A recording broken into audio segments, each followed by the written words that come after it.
मैं नितिन दीक्षित आपका स्वागत करता हूं बैरिकेडिंग में। कहते हैं कि अपराध का ना कोई धर्म होता है, ना जाति। अपराध ना रिश्ते देखता है, ना नाते। और ऐसा ही कुछ हादसा सामने आया कानपुर से, जिसे स्वीकार करने को न दिल गवाही देता है, न मन। कानपुर में घटी अनोखी घटना। दिल दहलाने वाली घटना से सब हैरान। पिता ने घोटा गला अपने लाल का, अपने प्रिय पुत्र को उतार दिया मौत के घाट। सीसामऊ थाना क्षेत्र के लकड़मंडी निवासी 43 वर्षीय अलंकार श्रीवास्तव एक निजी कंपनी में नौकरी करते थे और शेयर मार्केट का भी काम करते थे। उनकी पत्नी सारिका कन्नौज के रदौरा गांव स्थित प्राथमिक विद्यालय में शिक्षिका हैं। परिवार में 2 बेटियां 16 वर्षीय तुलिका, 10 वर्षीय गीतिका उर्फ खुशी है और 7 वर्षीय बेटा रुशांक उर्फ तारुष था। 27-28 नवंबर की रात न सिर्फ उनके परिवार बल्कि पूरे समाज के लिए एक ऐसी सुबह लेकर आने वाली थी, इसको याद करके किसी का कलेजा भी कांप उठेगा। एक पिता ने अपने 7 साल के बेटे की गला घोंटकर हत्या कर दी। शनिवार की सुबह जिसे भी घटना की जानकारी हुई, उसकी रूह कांप गई।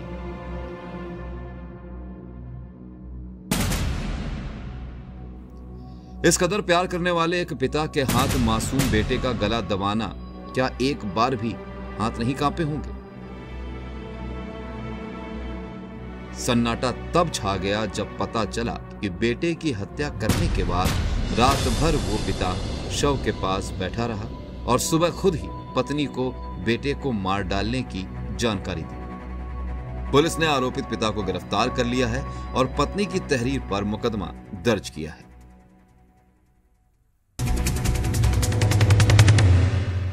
थाना सीसामऊ क्षेत्र में 28 तारीख को रुशांक नामक 7 वर्षीय बच्चे की उसके पिता श्री अलंकार श्रीवास्तव जी ने रात में सोते समय उसकी गला दबा के हत्या कर दी थी।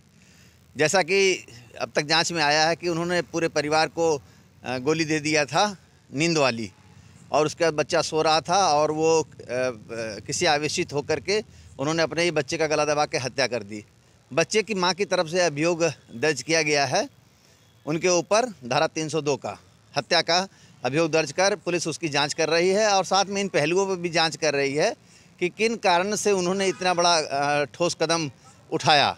विक्षिप्त की भी बातें आ रही हैं, कुछ लोग कह रहे हैं कि आर्थिक तंगी के कारण उन्होंने ऐसा किया। इन सब बातों की जांच पुलिस कर रही है। घटना का स्वरूप बेशक दिल दहलाने वाला है।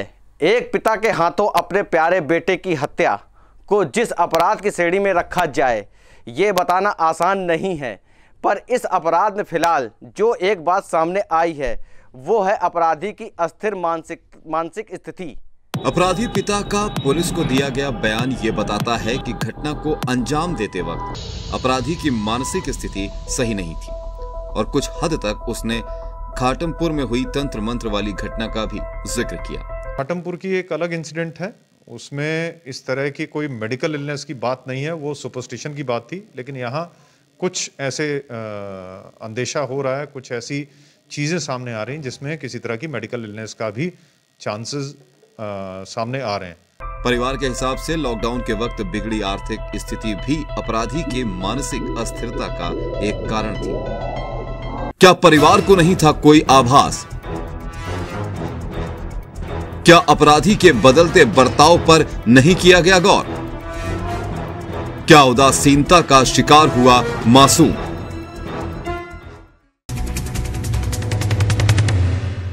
यहाँ बहुत आवश्यक है घटना के मानसिक पक्ष पर प्रकाश डालना और समझने की कोशिश करना कि वो कौन सी मानसिक स्थिति है जिसके चलते घटित होती हैं ऐसी रूह कांपने वाली घटनाएं। जैसा कि आपने उस घटना के बारे में मुझसे भी डिस्कस किया था, जो अभी हाल में ही अपने शहर में घटित हुई थी, जिसमें कि एक पिता ने अपने बेटे की ही हत्या कर डाली। तो बाद में जब लक्षणों को देखने से पता लगा था, तो ये पता लगा कि उसे कोई गंभीर मानसिक समस्या थी। अब चूंकि एक एज अ पेशेंट तो वो मौजूद नहीं था, क्योंकि सबसे बड़ी बात है कि जब उससे कस्टडी में पूछा भी जाएगा तो क्यों वो इस बात को स्वीकारेगा कि एक गंभीर मानसिक दशा थी। लेकिन परिवार के लोगों से बात करने और जब इसको अन्य चीज़ों को देखा गया तो जो एक बीमारी जिसके बारे में आप पूछ रहे हैं, सिजोफ्रेनिया नामक एक गंभीर बीमारी के लक्षणों से वो ग्रसित था। अगर हम बात करें कि ये बीमारी है क्या, तो ये बीमारी मानसिक रोगों के लिस्ट में एक असाध्य बीमारी के रूप में मशहूर है, जिसमें कि जिस पेशेंट को ये बीमारी होती है उसे तरह तरह के भ्रम होने शुरू हो जाते हैं। अत्यधिक गुस्सा आना, मूड में चिड़चिड़ाहट होना और ऐसी ऐसी आवाज़ें सुनाई पड़ना, साए दिखाई पड़ना, जिसको जब ये बीमारी होती है तो अक्सर वो पेशेंट जब हमारी क्लिनिक में आते हैं तो लोग ये कहते हैं कि इनके ऊपर कोई ऊपरी हवा है। ये भाषा हमें याद हो जाती है, क्योंकि अक्सर ऐसा होता है। जब हम उन्हें एक्सप्लेन करने की कोशिश करते हैं कि नहीं, ये एक रोग है, ये टाइम लेगा लेकिन ठीक होगा, तो चूंकि इसे ठीक करने में भी एक अच्छा खासा समय लगता है तो अक्सर पेशेंट बीच में ही डिटैच भी होते हैं। क्योंकि सबसे बड़ी प्रॉब्लम क्या होती है कि शुरुआती दौर में व्यक्ति जो है वो सिर्फ अवसादग्रस्त थोड़ा रहता है, शांत चुपचाप सा हो जाता है, बहुत दुखी रहता है और लोगों से कटा कटा रहता है। फिर सेकंड स्टेज में उसको भ्रम होने शुरू होते हैं। उन भ्रम की श्रृंखला में वो इस तरीके से भी बातचीत करता है जैसे एक समूह में बात कर रहा हो। जैसे खाना खाने बैठेगा तो पूछेगा और सब लोग क्या खाओगे तुम लोग। जैसे उसको ये लगेगा ये जो सामने बैठा हुआ व्यक्ति है ये मेरे ही बारे में बात कर रहा है। उसको ये लगेगा मैं जो बोलता हूँ वही सही है और मैं जो सोचूंगा वो फाइनली सही होगा। जैसा कि उन्होंने अपने बेटे के लिए सोचा कि अगर मैं उसकी हत्या कर दूंगा तो वो फिर ज़माने से रिलेटेड जो भी समस्याएं हैं उनसे कभी भी ग्रस्त नहीं हो पाएगा। देखा जाए तो ये दिमाग की एक ऐसी उच्चतम अवस्था होती है जिसमें व्यक्ति को अच्छे बुरे का एहसास होना कम हो जाता है। इसकी पहचान किस तरह करनी चाहिए? देखिए, सिजोफ्रेनिया की पहचान करने का सबसे अच्छा तरीका है, इससे रिलेटेड जो व्यक्ति होते हैं उनका व्यवहार थोड़ा सा अजीबोगरीब होता है। जहाँ जैसे जो जनरल मानसिक रोग होते हैं जैसे कुंठा है, तनाव है, अवसाद है, तो वो सब व्यक्ति को समाज से, जैसे अवसाद है, डिप्रेशन, वो समाज से कट ऑफ कराता है, कम्युनिकेशन लो कर देता है। लेकिन क्या होता है, व्यक्ति कुछ ना कुछ करता रहता है, चाहे वो थोड़ा कहते नहीं रोकर करे या हंसकर करे, लेकिन व्यवहार में उस तरीके के एक उन्मादी लक्षण नहीं दिखाई पड़ते हैं। बट सिजोफ्रेनिया जो होता है, इस रोग की विशिष्ट दो पहचान होती है। ऐसे व्यक्ति को बहुत ज़्यादा भ्रम होते हैं, बहुत ज़्यादा सपने आते हैं और उस नेगेटिविटी से एक उसके इर्द गिर्द एक ऑरा क्रिएट हो जाता है। जैसे वो कहते हैं ना, एक सर्कल बना लेता है कि ये मेरा कंफर्ट जोन है और जो मैं सोच रहा हूँ, जो मैं कह रहा हूँ वो बिल्कुल करेक्ट है। ऐसे व्यक्ति लोगों से बातचीत करना या तो बहुत ज़्यादा भी, ऐसा नहीं होता कि एक्सप्रेसिव नहीं होते, लेकिन बातचीत करना या तो बहुत ज़्यादा कर देते हैं या सेल्फ हर्टिंग तरीके, खुद को हर्ट करना, दूसरों की तरफ से देख करके तेज़ी से निकल जाना। जैसे दूसरा उनसे इंटरेक्ट करने की कोशिश करेगा तो अच्छी तरीके से आई कांटेक्ट ना देना, बहुत ज़्यादा आत्मविश्वास कम होना, इस तरीके के लक्षण के अगर किसी व्यक्ति में दिखते हैं, जो कि शुरुआती 1 से 1.5 साल तक तो नहीं दिखता है, क्योंकि इसकी 3 स्टेजेस होती हैं। पहली स्टेज में थोड़ा हल्का होता है जिसमें व्यक्ति को थोड़े थोड़े भ्रम होने शुरू होते हैं, कानों में आवाज़ें आना शुरू होती हैं। अगर उसको तुरंत ही किसी मनोचिकित्सक को दिखाकर हेल्प ले ली जाती है तो काफ़ी हद तक ये लक्षण ठीक हो जाते हैं।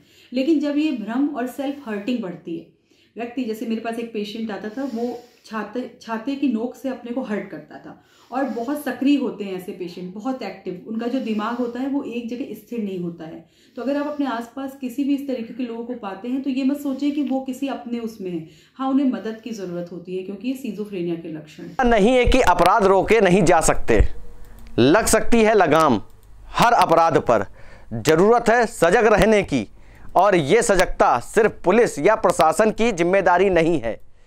परिवार, समाज, दोस्त सभी को रहना होगा सचेत, तभी लगेगी अपराध पर बैरिकेडिंग। संज्ञान में आया था कि उसका 7 साल का बेटा है जिसका उसके पिता ने गला दबा के उसकी हत्या कर दी थी, और मैंने आईओ को यही कहा है कि डॉक्टर्स के थ्रू उसको तो हमने अरेस्ट कर लिया, अरेस्ट करके उसको जेल भेजा गया, लेकिन उसका डिटेल्ड मेडिकल एग्जामिनेशन होना ज़रूरी है, जो हम कोर्ट से रिक्वेस्ट करेंगे। कोर्ट से रिक्वेस्ट करके अगर कोर्ट से हमें परमिशन मिलती है तो उसके बाद उसका एक बार डिटेल मेडिकल एग्जामिनेशन या जेल अधीक्षक से बात करके ये इंश्योर करेंगे कि इस तरह की घटना उसके साथ दोबारा ना हो। अगर वो मेडिकली सिक है तो हम ये इंश्योर कर लें कि और किसी साथी जो वहाँ भी कैदी होंगे उनके साथ किसी तरह की घटना ना कर दे, और इसलिए एक डिटेल्ड उसका मेडिकल एग्जामिनेशन होके और साइकोलॉजिस्ट को भी दिखा के हम उसकी पूरी केस हिस्ट्री बना के उसके बाद ही आगे का कोई कदम लेंगे। जेल के जो हमारे ऑफिशियल्स हैं उनसे बात करके अगर इस तरह की कोई भी चीज़ें हैं तो ये हमारा दायित्व बनता है। वैसे तो जेल एडमिनिस्ट्रेशन का दायित्व बनता है कि उसका प्रॉपरली डॉक्टर्स की टीम को बुला के मेडिकल करवाया जाए, और मेडिकल करवाने के बाद अगर फर्दर उसका कोई इलाज होना है तो हमारे तमाम हॉस्पिटल्स हैं जहाँ पे भेज के उसका फर्दर मेडिकल ट्रीटमेंट करवाया जा सकता है, और ये ज़रूरी भी है, और ये जेल एडमिनिस्ट्रेशन से कोऑर्डिनेट करके ये इसको इंश्योर कर लिया जाएगा। पुलिस का रुख और नज़रिया इस घटना को लेकर मानवतापूर्ण है, पर अभी तक की जांच के अनुसार सही भी है। पर कानपुर में घटा ये अपराध एक चेतावनी है समाज के लिए। तंत्र मंत्र या फिर मानसिक रोग किसी भी हद तक खतरनाक हो सकता है। आज एक मासूम ने अपनी जान गंवाई, कल कोई भी बन सकता है इसका शिकार। लगाइए अपराधों पर बैरिकेडिंग।